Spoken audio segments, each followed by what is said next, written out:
Dictation start होगा 5 second बाद। Start.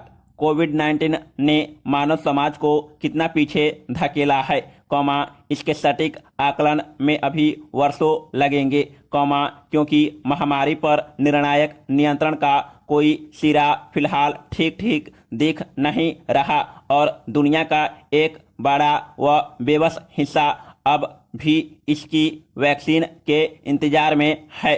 Stop. पर इसके जो तत्कालिक असर दिख रहे हैं, वही काफ़ी दिल दुखाने और चिंतित करने वाले हैं। स्टॉप। भारत के संदर्भ में मशहूर अर्थशास्त्री ज्याद्रेज, रितिका खेड़ा और शोधार्थी विपुल पैकरा का एक ताज़ा सर्वेक्षण बताता है कि लंबे अरसे तक स्कूलों के बंद रहने की सबसे बड़ी कीमत ग्रामीण इलाकों के गरीब बच्चों ने चुकाई है। स्टॉप। कक्षा 1 से 8वीं तक के बच्चों के बीच किए गए इस सर्वे के मुताबिक, गांवों में रहने वाले 37% बच्चों ने इस अवधि में बिल्कुल पढ़ाई नहीं की, जबकि सिर्फ 8% बच्चे नियमित रूप से ऑनलाइन पढ़ाई कर सके। स्टॉप। शहरी क्षेत्र के आंकड़े भी कोई बहुत राहत नहीं देते। स्टॉप। यहाँ भी सिर्फ 24% बच्चे नियमित रूप से ऑनलाइन शिक्षा ग्रहण कर सके। स्टॉप। ये आंकड़े चौंकाने वाले नहीं हैं, अलबत्ता तकलीफें देह जरूर है। स्टॉप। करीब 1.5 साल तक देश भर में स्कूल बंद रहे।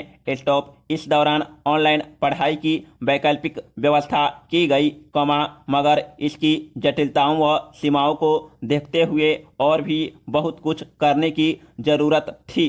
स्टॉप। सरकार और शिक्षा तंत्र, दोनों इस बात से बखूबी वाकिफ थे कि जो बच्चे दोपहर के भोजन के आकर्षण में स्कूल जाते हैं या जिनके माँ बाप बमुश्किल उनकी फीस जोड़ पाते हैं, उनके पास स्मार्टफोन, इंटरनेट, बिजली जैसी सुविधाएं कहाँ होगी। ऐसे में, उनके लिए इनोवेटिव रास्ते निकालने के वास्ते शिक्षा तंत्र को प्रोत्साहित किया जाना चाहिए था। स्टॉप। खासकर पूर्ण लॉकडाउन के फौरन बाद। स्टॉप। लेकिन सवाल सरकार का है, और दुर्योग से शिक्षा इसमें बहुत ऊपर कभी नहीं रही।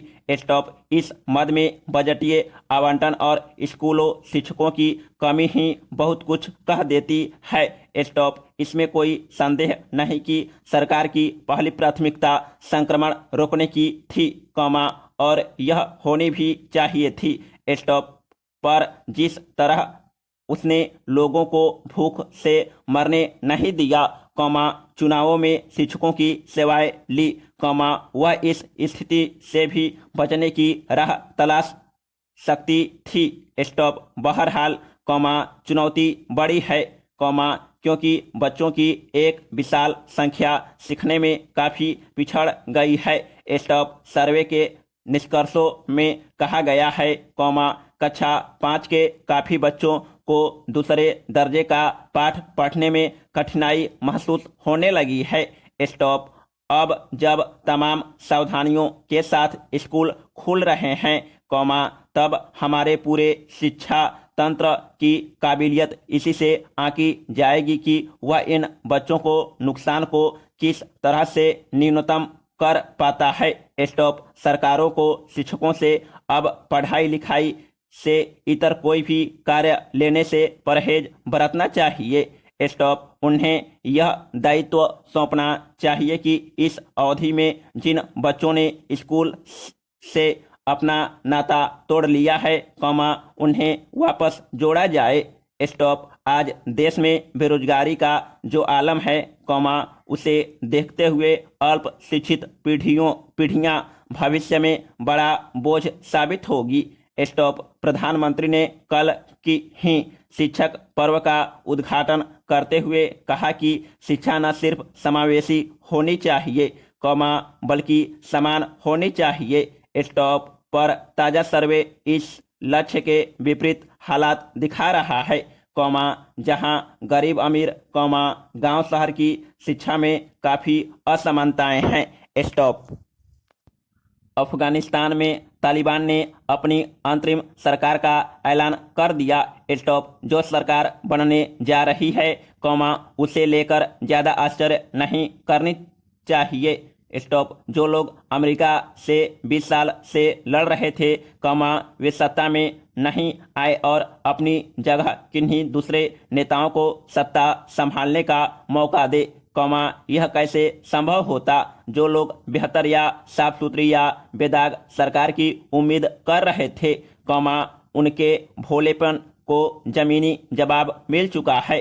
स्टॉप। तालिबान की समर्थक आईएस हो या आईएसआई, दोनों में से कोई नहीं चाहेगा कि अभी तक के लड़ाकू नेतृत्व को हटाकर उदार नेतृत्व की तलाश की जाए। स्टॉप। सत्ता परिवर्तन के आधुनिक युग में अगर मध्य युग अपनी बर्बरता के साथ कूद आया है, तो उसे एक हद तक व्यवहार लायक बनाए रखने में ही भलाई है। स्टॉप। विरोध तो तब करना चाहिए था, जब अमेरिका ने इन्हीं लोगों में कथित अच्छा तालिबान देखा था और सत्ता हस्तांतरण की दोहा वार्ता शुरू हुई थी। स्टॉप।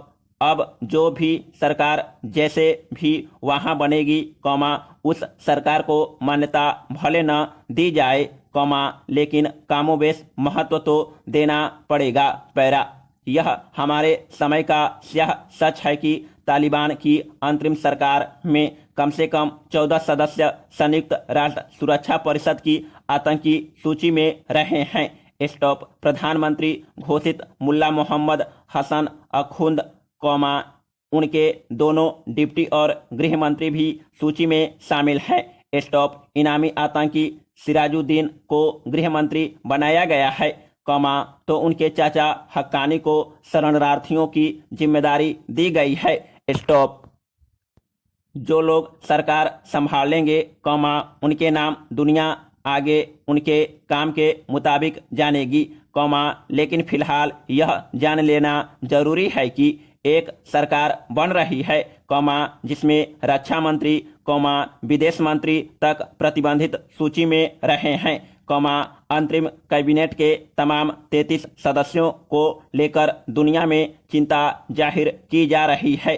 स्टॉप। दरअसल, यही लोग थे, जो अमेरिकी सेना और अफगानियों पर छिपकर आतंकी हमले करते थे, तो यह सवाल लोगों के दिमाग में स्वतः आएगा कि क्या इन लोगों की आदत रातों रात छूट जाएगी। स्टॉप। इन नए नेताओं को अपने स्थापित चरित्र से अलग तमाम अफगानियों को साथ लेकर चलते हुए दुनिया को दिखाना पड़ेगा। स्टॉप। इस सरकार में कोई महिला नहीं है, तो चिंता और बढ़ जाती है। पैरा। चीन और पाकिस्तान जैसे देशों को भी सावधान रहना होगा।